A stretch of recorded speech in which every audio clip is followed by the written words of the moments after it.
Gente, vocês estão chegando aqui agora, então já vou falar, meninos e meninas, se inscrevam. Quem não é inscrito, se inscreva aqui no canal. E hoje a gente quer falar de uma coisa que é super legal, que é a gente usar a nossa família como instrumento de evolução, um instrumento de crescimento. E não se esqueça, tem um link aqui embaixo já do nosso curso Casais Conectados, tá muito legal, tem muita gente aproveitando dessa transformação que a gente está trazendo para a vida das pessoas e a gente está muito feliz com isso. Então vai lá, se inscreve. Se tiver alguma dúvida, tem tudo escritinho lá, qual é o conteúdo, para quem é o curso, nossa garantia de 15 dias. Não gostou do curso? Manda um e-mail pra gente que a gente devolve para você em 15 dias, tá bom?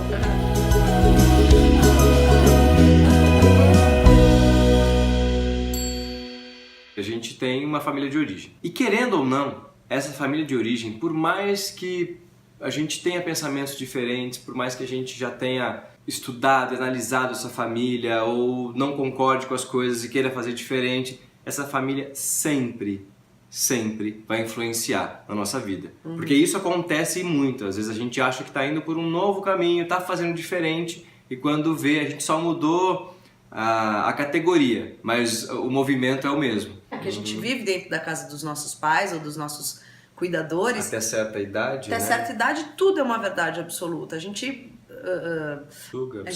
a gente absorve aquilo como uma verdade absoluta. E depois de um tempo você vai vendo que não, você vai começando a questionar, ponderar e tal. Mas ainda assim, tem muitas coisas que os nossos avós fizeram, os nossos pais fizeram, que a gente começa a reproduzir sem perceber, sem perceber. É, porque muitas vezes mesmo tendo consciência de que aquilo você não quer fazer, você acaba fazendo porque está gravado no DNA, né? Está gravado na energia, né? E aí, por isso que é importante a gente sempre ter muita atenção para justamente recodificar, né? Remodelar essas atitudes e esses pensamentos. E aí dentro disso tem a questão dos nossos filhos, por exemplo, que provavelmente vão reproduzir o que você faz. Então, isso é um momento muito importante, que é um momento onde nós, com consciência, podemos reprogramar todo um histórico familiar.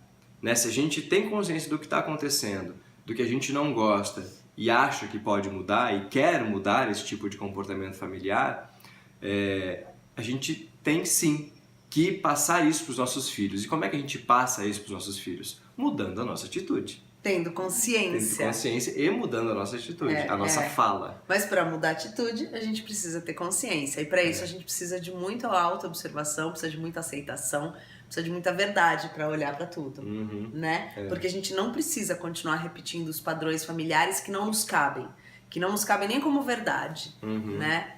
E a gente não precisa passar isso para os nossos filhos. Alguma coisa sempre vai passar. Mas não precisa ser tudo, né? A gente pode escolher novos caminhos. Exato, né? Porque os filhos, os ídolos, os grandes ídolos dos filhos são os pais, né? Então, assim, eu costumo até dizer, né, que o pai, homem, ele estando presente ou não presente na criação, ele vai influenciar aquela criança. Nossa, é verdade. Né? Então, a criança, se o pai é uma pessoa que só cumpre com os deveres de obrigação, que só paga as contas, né, frequenta a casa e tal, mas não se envolve com a criação de fato dos filhos, a criança provavelmente, seja ela menino ou menina, vai ter uma imagem deturpada do que é ser pai, do que é a imagem masculina, né, do que é o homem e de como eles vão levar isso para os filhos deles. Né? Então provavelmente esse filho que está sendo abandonado, ele tem grande chance de abandonar o filho também. A não ser que ele tenha na história dele, no caminhar dele, uma consciência sobre isso e mude a sua atitude. Né? E se ele é um pai presente, né, que tem atenção com os filhos, que passa carinho, que passa confiança, que conversa, né, que abre caminhos com os filhos, provavelmente os filhos também vão passar esse bom caminho para os netos. E pra mim tem uma coisa dessa conversa que é a cereja do bolo, que parece até uma coisa óbvia, mas ela não é no dia a dia. A gente tratar bem, a gente dar o nosso melhor para as pessoas que estão dentro da nossa casa, né? Parece óbvio por quê? Óbvio, né, gente? Vamos tratar bem quem tá dentro de casa, nosso marido, nossa mulher, nosso parceiro, parceira, nossos filhos, enfim, quem mais você conviver, sua mãe, enfim, né? Cada família tem tem um núcleo familiar diferente, né? Mas, na verdade, na prática, muitas vezes é justamente nessas pessoas que a gente desconta a nossa raiva, a nossa impaciência, as nossas frustrações, as nossas... Enfim, o dia a dia que às vezes é puxado e é difícil, né, em alguns momentos. E a gente acaba tratando bem as pessoas que estão fora e as pessoas que estão dentro de casa a gente acaba tratando de qualquer jeito. E é justamente isso. E eu falo que é a cereja do bolo, por quê? Porque é aí que mora o nosso grande desafio. E é aí que a gente vai conseguir reconstruir relações mais harmônicas e, mais do que isso, a gente vai conseguir evoluir, né? Porque se eu dou o meu melhor pra ele, mesmo, entre aspas, tendo a garantia de que ele vai me amar pra sempre, vai estar do meu lado pra sempre, porque ele casou comigo, tem 2 filhos e coisa e tal... Mas não, né, gente? Ninguém tem garantia de nada. Essa é a verdade. Porque justamente por essa suposta garantia que geralmente as pessoas não tratam tão bem quem tá em casa, né? Porque fala, já tô casada, né? Então você não dá tanta... Dá uma acomodada, né? Exato. Você não dá tanta importância em tratar aquela pessoa bem, porque ela já tá casada, aquele amor tá garantido, assim como os filhos também. Então a gente... aí quando vai falar com o nosso chefe do trabalho, não. Ali eu preciso, né, sempre ter garantia...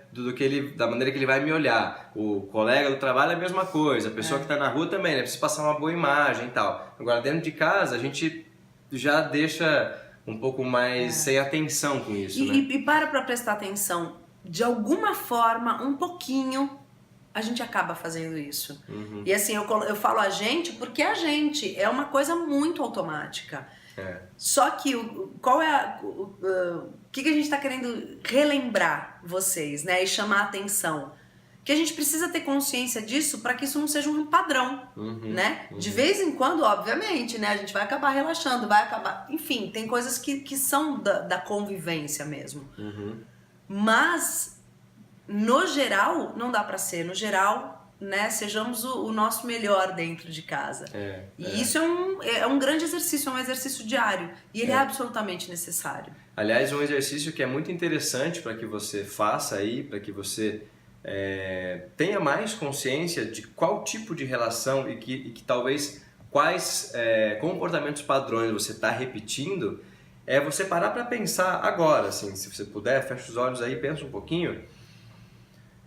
Quais são os comportamentos que você sentiu quando você era criança, quando você era filho ou filha dos seus pais e que você faz hoje com os seus filhos? Você reproduz. Que você reproduz, né? Quais as cobranças? Quais os tipos de pensamentos? Quais os tipos de fala? De qual a retórica, né? De exigência, exato.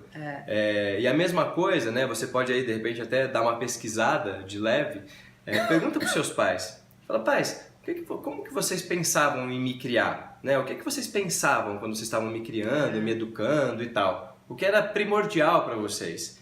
E aí tenta lembrar qual era o sentimento que você tinha também quando criança em relação a esses pais, a essa criação. E da mesma forma, dá uma pesquisada também com seus avós. Né? Pergunta para eles... Ou se eles não estão, né? Porque às vezes os avós já não estão mais, mas a gente pode... Na verdade, investigar qual foi a história. Como é que eles construíram o relacionamento deles? Né? Qual Como era o tipo de relação que eles tinha? se encontraram e casaram por amor? Não, foi um casamento arranjado, porque naquela época era mesmo. Ou não, foi só... Enfim, qual a história dos avós? Qual a história dos pais dos avós com esses avós? Qual é a história dos teus pais como relacionamento? E aí você começa a perceber, opa... Será que isso aqui eu tô repetindo? Gente, eu poderia aqui sentar e contar pelo menos 2 histórias. Sentar, eu já tô sentada. Mas eu poderia contar 2 histórias que pra mim foram de cair o queixo, que tem a ver comigo, com a minha família. E que de repente eu falei, meu Deus, eu não sabia e eu estou repetindo. É de cair o queixo, por isso que é tão importante a gente se observar, né? Por isso que é tão importante a gente dar consciência, dar luz pra isso tudo, pra gente não repetir o que a gente não quer. A gente verdadeiramente não quer, mas a gente vai indo no fluxo. Né? Então é importante parar pra perceber isso. E se você tiver a possibilidade de ter um olhar de fora também, de repente algum amigo, amiga que seja próximo e que conheça essa família, de repente perguntar também é interessante. Porque às vezes como a gente está muito envolvido emotivamente com o pai, com irmãos, né? Enfim, às vezes a gente não consegue ter essa clareza. mas tendo um olhar de fora também é importante, porque, por exemplo, ontem mesmo a gente estava tendo uma conversa super bacana sobre algumas frustrações, alguns momentos que a gente está passando, e aí a Carol me apontou uma coisa da minha família que, quando a gente foi vendo, é verdade, eu reproduzo isso em vários setores da minha vida, né? Então, é um olhar que veio de fora que falou, olha, mas se você olhar, a sua família inteira enxerga essas coisas desta forma e você está enxergando igual. Você luta contra isso, mas você está de forma diferente tendo a mesma... repetindo, né, o comportamento. Repetindo igual, né? E fez todo sentido e de ontem para hoje eu já tô aqui, ó, reformulando tudo. E como é simples, né? Como às vezes é uma frase, é uma história. E obviamente vem desse lugar de desconforto, né? Se você olha pra tua história com teu filho ou com teu marido, a gente tá colocando aqui a questão familiar, então obviamente do relacionamento do casal, né? Dos parceiros ou com os filhos. Então, se você sente um desconforto, é nesse lugar que você precisa investigar. Sabe? O que tá acontecendo ali? Tem alguma coisa ali que não tá cheirando bem, que não tá tão gostosa. Então, vou olhar pra isso. Até pra ficar pior, mas depois vai melhorar. Né? É verdade. Porque quando a gente olha pra escuridão ali, dá um medo, né? Dá uma angústia, aquilo às vezes te atordoa, mas depois quando vai entrando a luz, te vai acalmando. É isso. Queridos, espero que vocês tenham gostado do nosso vídeo, do nosso conteúdo. Se você gostou, né, desse vídeo, assim como a gente já sempre fala nos nossos vídeos, se inscreve aí se você não é inscrito, dá o seu like, compartilha. Se você acha que te ajudou, provavelmente vai ajudar também outras pessoas. E é essa a nossa intenção, né, de ir proliferando o amor, o bem e a harmonia. É isso aí. Tchau, tchau.